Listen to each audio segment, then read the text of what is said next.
Assalamualaikum warahmatullahi wabarakatuh. Berjumpa kembali dengan catatan Syafiq Hasim. Seseorang nampaknya kembali mengeluarkan pendapat Bahar Smith tentang kepresidenan Prabowo di X. Bahar Smith menyebut Prabowo sebagai pemimpin Indonesia yang syah namun pengkhianat. Menurut pernyataan Bahar Smith yang sebetulnya sudah muncul sejak bulan April 2023, Prabowo mengkhianati umat. Saya tertarik untuk melihat pernyataan-pernyataan ini, terutama jargon-jargon yang sering digunakan oleh kalangan Islamis di Indonesia seperti Bahar Smith, Habib Rizik Syihab, dan tokoh-tokoh mereka lainnya. Mereka seringkali memakai ungkapan-ungkapan bombastis yang dalam banyak hal tidak sesuai dengan maknanya. Mereka menggunakan kata atau istilah tersebut dengan tujuan meyakinkan para audiennya. Karena fokusnya bukan pada kesesuaian istilah dan maknanya, maka seringkali jargon atau istilah yang mereka gunakan hanya berorientasi untuk mengambil hati dan simpati dari audien mereka. Bahar Smith dalam hal mengeluarkan jargonnya juga demikian adanya. Dia tidak pernah berpikir soal makna dari ungkapannya. Hal paling penting bagi dia adalah pedas, sarkas, dan humiliating, meskipun menjadi asal bunyi. Dari mana dia berpikir bahwa Prabowo Subianto itu pengkhianat? Apalagi di sana dikaitkan dengan umat dalam satu ungkapan pengkhianat umat. Apakah Bahar Smith berpikir masalah ini dari sejarah masa lalu Pak Prabowo yang pernah mereka atau kaum Islamis claims berada pada sisi mereka? Hal ini penting untuk diungkapkan agar Bahar Smith tidak menggunakan istilah yang tidak tepat. Secara umum, pengkhianatan atau betrayal dalam bahasa Inggris itu kondisi di mana seseorang tidak setia atas apa yang dipercayakan kepadanya dari orang yang mempercayakannya. Ini pengertian dasar dalam bahasa Indonesia. Berkhianat pada definisi ini lebih banyak pada hal yang berkaitan dengan persoalan ekonomi dan hubungan formal. Misalnya, ada seseorang yang menanam modal, lalu modal itu digunakan untuk hal di luar perjanjian mereka, maka itu bisa dianggap sebagai bentuk pengkhianatan.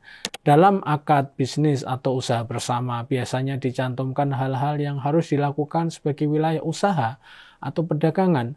Lalu pihak menjalankan usaha ini ternyata tidak menjalankannya sesuai dengan perjanjian yang sudah disepakati, maka itu dianggap sebagai berkhianat. Pertanyaan saya, apakah pengkhianatan itu bisa atau ada di dalam dunia politik?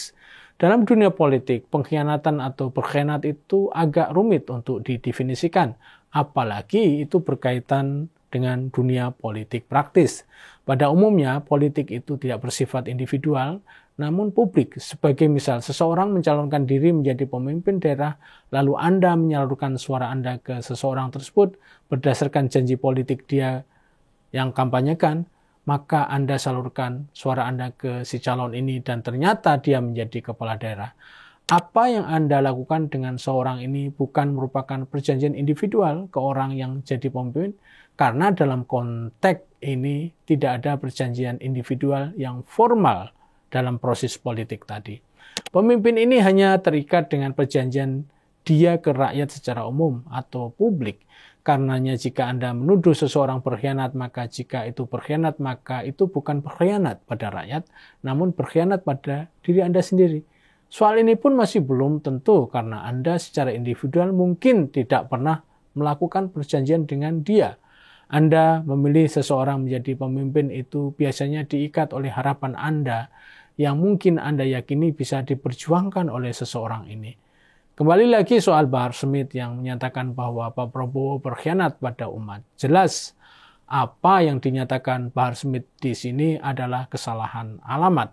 Jika ini urusan pribadi, misalnya seolah-olah Bahar Smith membuat perjanjian dengan Pak Prabowo sebelum pemilu 2024, lalu Pak Prabowo tidak menjalankan perjanjian dengan Bahar Smith, maka bisa Pak Prabowo dituduh berkhianat. Namun bukan pada umat, tapi pada Bahar Smith semata. Di sini Bahar Smith tidak bisa mencampur adukkan antar dirinya dan umat. Dia tidak bisa mengatasnamakan umat untuk menuduh Pak Prabowo berkhianat karena Bahar Smith bukan atau tidak pernah ditunjuk untuk mewakili umat untuk berurusan dengan Pak Prabowo. Umat memiliki hak individual mereka masing-masing yang sangat mungkin akan berbeda dengan aspirasi Bahar Smith secara pribadi. Selain itu, bagaimana orang yang dipilih dalam sebuah pemilihan umum itu dia anggap telah berkhianat pada dirinya, maksudnya pada diri Bahar Smith secara pribadi. Apakah dia memang menyalurkan pilihannya pada Prabowo Gibran dalam pemilu 2024 kemarin? Jika tidak, maka tuduhan Bahar Smith jika Pak Prabowo berkhianat adalah tuduhan kosong, tak berisi, dan tidak legitimate. Tadi saya katakan bahwa orang seperti Bahar Smith memang senang dengan sensasi. Dia suka mengaitkan hal-hal yang bersifat pribadi, urusan subjektif dia dengan kepentingan umum. Jika dia beranggapan bahwa Pak Prabowo adalah berkhianat, maka itu urusan pribadi dia. Mungkin dia merasa kecewa dengan Pak Prabowo, tidak mengikuti apa yang secara pribadi menjadi angan-angan dan harapan dia, lalu mengapa dia mengait-kaitkan dengan urusan rakyat? Tapi kelompok Islamis yang seperti Bahar Smith ini banyak. Mereka yang mengklaim bahwa seolah-olah mereka mewakili umat, padahal sebenarnya tidak seperti itu. Mereka seperti Bahar Smith harusnya merasa bersyukur bahwa mereka semua hidup dalam lingkungan negara yang bukan memakai sistem agama. Mereka bisa berurusan apa saja di negeri ini, kebebasan berbicara dijamin secara konstitusi. Bahkan mereka juga bisa melakukan penuntutan pada pemimpin mereka jika mereka anggap pemimpin mereka melanggar hukum sebagaimana Rizik Syihab yang menuntut Jokowi. Coba bayangkan jika mereka hidup di negeri seperti Saudi, Brunei, dan Mesir, di mana sistem politik mereka tidak memungkinkan seseorang begitu saja melabeli pemimpin mereka dengan label-label yang negatif, apalagi sampai menuduh pemimpin mereka berkhianat. Pasti mereka akan mendapatkan sanksi hukum yang berat. Namun mereka tidak akan mendapatkan hukuman seperti yang terjadi di negara-negara agama di negeri ini. Namun karena kebijakan mereka, mereka tidak menyadari bahwa selama ini mereka sudah mendapatkan kebebasan yang lebih di negeri Pancasila ini. Dari sepengetahuan saya, mereka sulit atau tidak mau jika mereka mendapatkan hal-hal yang tidak didapatkan di dalam sistem politik Islamis yang mereka perjuangkan. Saya juga yakin bahwa Pak Prabowo secara pribadi mungkin juga tidak akan merasa tersinggung akan tuduhan orang seperti Bahar Smith ini.